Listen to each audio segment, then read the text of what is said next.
क्या आपको भी लगता है कि तेज साउंड वाले डीजे आपके कानों में धमाका करते हैं? क्या आपने सोचा है कि फेस्टिवल्स में बहुत तेज आवाज में बजने वाले साउंड का आपके कानों पर क्या असर पड़ता है?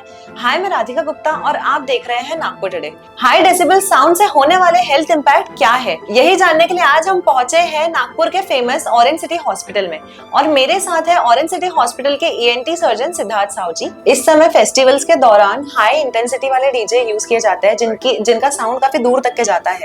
तो इसके आसपास जो लोग रहते हैं तो उनके कानों पर इसका क्या असर पड़ता है? राइट, सो हाई डेसिबल इंटेंसिटी साउंड से जो हियरिंग लॉस होता है वो परमानेंट हो सकता है। मतलब अगर तेज आवाज लंबी समय तक के लिए सुनते हैं तो कान के अंदर की जो नस रहती है वो डैमेज होने लगती है और ये डैमेज इररिपेरेबल होता है। मतलब एक बार अगर परमानेंट डैमेज हो गया तो फिर किसी भी दवाई से या मेडिसिन से उसको रिपेयर करना पॉसिबल नहीं। ब्लड प्रेशर और हार्ट पेशेंट्स जो होते हैं तो उनके ऊपर इसका क्या असर पड़ता है? मतलब कितना खतरनाक हो सकता है उनके लिए ये? सो साउंड का इम्पैक्ट ऑन बॉडी ये काफी समय से नोन है कि अगर अपन काम साउंड सुनते हैं जैसे वेव्स है या फिर कुछ अच्छे प्लेजेंट साउंड सुनते हैं तो अपने को फील गुड फैक्टर रहता है, बॉडी को अच्छा लगता है, माइंड को अच्छा लगता है। इन द सेम वे कुछ आवाज जो परेशान करते हैं जैसे तेज आवाज या जो कानों में चुभ रहे ऐसे आवाज अगर है तो उन चीजों से देखा गया है कि जो लोग इन आवाजों के कांटेक्ट में लंबे समय तक रहते हैं उनका बीपी दोनों जो है मतलब डायस्टोलिक एंड सिस्टोलिक ये दोनों हायर साइड पे रहते हैं। और जिन लोगों का बीपी ऑन हायर साइड है उनको हार्ट के इश्यूज होने के भी चांसेस ज्यादा होते हैं। तो सर आम तौर पर कितने डेसिबल तक का साउंड सेफ माना जाता है कानों के लिए? सो ऐसा एक सेफ डेसिबल साउंड नहीं है कि जिसके ऊपर सुनेंगे तो खराब हो जाएगा कान और जिसके नीचे कितने भी देर तक सुनोगे तो कान अच्छे रहेगा।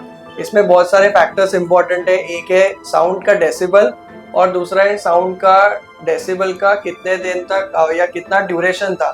सो हाई डेसिबल साउंड अगर जैसे 85, 90, 95 डेसिबल तक अगर सुन रहे हैं कुछ मिनटों के लिए कुछ घंटों के लिए भी तो फिर उससे परमानेंट हियरिंग लॉस हो भी सकता है। बट एक जनरल एवरेज है कि अराउंड 70 डेसिबल के नीचे का साउंड थोड़ा सेफर माना जाता है।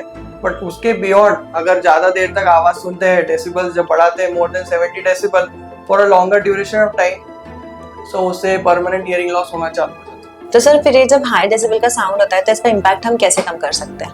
हाई डेसिबल इट्स लाइक अ परेशानी या डिजीज है और जो अपन बोलते हैं कि best treatment is prevention. So prevention is the best treatment. So सबसे बेस्ट तरीका रहेगा कि try to avoid high decibel sound, high intensity sounds के नजदीक ना जाए या उसके कांटेक्ट में या उसको ज़्यादा देर तक ना सुने।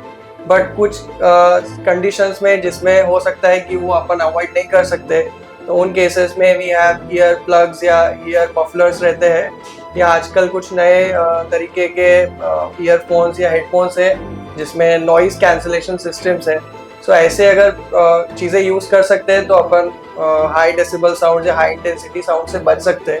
Prevention is the best treatment. Sir this was a very useful information and इस फेस्टिव सीजन में काफी यूजफुल रहे सर की दी हुई tips. Thank you so much. Thank you.